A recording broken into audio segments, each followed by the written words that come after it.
Very good. I didn't get that. I was inside during that time, but what I really found disturbing were the kids distributing the black PR in front of the building. Did you see that? I didn't see it other than looking down from the windows and when we're driving in, but that is not unusual. And what they say in their black PR is not unusual. It is, of course, outrageous.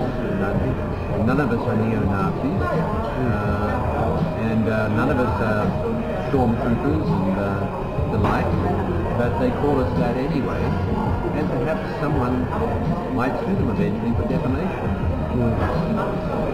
So, how did you like the event at all? It was a big win. It was packed to capacity, I think, and it was attended by a lot of interesting people from right across Europe, people from government, people from NGOs and non-profits, lots of anonymous, and lots of interested people from the public. The panel, I thought, was an interesting panel. Larry Brennan gave an excellent speech on his involvement in the corporate reorganisation of Scientology back in 1981 and 1982, the reorganisation that led to the current structure, which he explains in his affidavit, which is on the internet, the affidavit of Lawrence Brennan I, maybe the affidavit of Larry Brennan, it can be found under that search. And then Mark Headley spoke about some of his experiences during his 15 years as a staff member at the international headquarters at Golden Era Productions in Gilman Hot Springs near Hemet, California. He has lots of interesting anecdotes about the abuses and the violence and the physical assaults committed on staff members by David Miscavage, and some of the brutality that is conducted there. One story he didn't tell that is particularly horrifying is one set of lower conditions he had to do. The M apparently is always looking for something worse to punish staff members with. And this time he came up with the sewage ponds. Out in Hemet they have sewage ponds.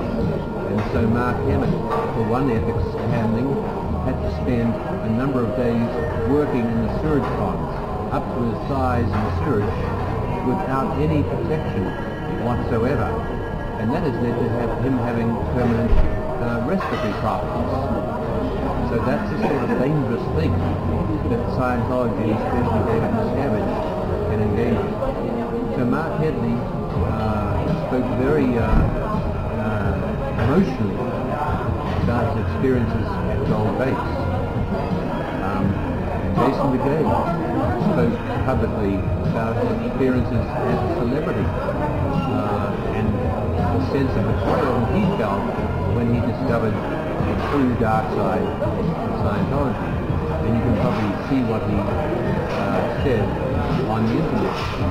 And then I spoke on how Scientology influences the US legal system for its own ends, and I think that is probably on the internet already, and if it's not, the text of my speech will be posted sometime next week. And the aftermath of the conference,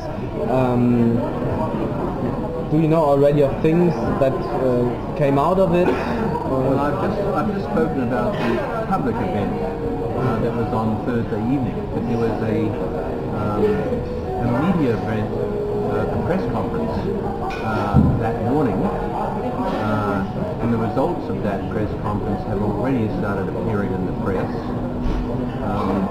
and that was very interesting with some of the questions that were being asked by the media about the current condition of Scientology and its decline in both numbers and income. Its stat crashes and decline in GI or gross income, decline in staff members, more people having to deal with more problems. Sorry, less people dealing with more problems with less money. So that was on the Thursday morning. And on the Friday we had a very interesting closed-door briefing and discussion with some of the representatives from different governments across Europe, and some of the different NGOs that are working with the governments to deal with some of the crime and abuse and infiltration of the Scientology enterprise here in Europe. Okay. And we are already seeing the results of that in terms of increased cooperation by those with knowledge with those who need the knowledge.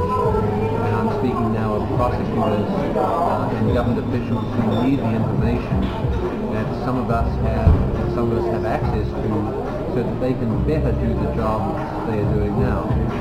The Belgian court case being one of them. Okay. And now for the anonymous crowd, was Anonymous ever a theme in all this, or mentioned? Yes, Anonymous of course made the event even more successful because they were there in great numbers from all across Europe. We had Anonymous from Ireland, Anonymous from England, Anonymous from all across Germany, from Berlin, from Hamburg, from Munich, from Stuttgart. There were people from Cyprus. It was an epic event for Anonymous, and so much more successful because of Anonymous. And hopefully Anonymous can help us build on the success with similar events both here and in the United States.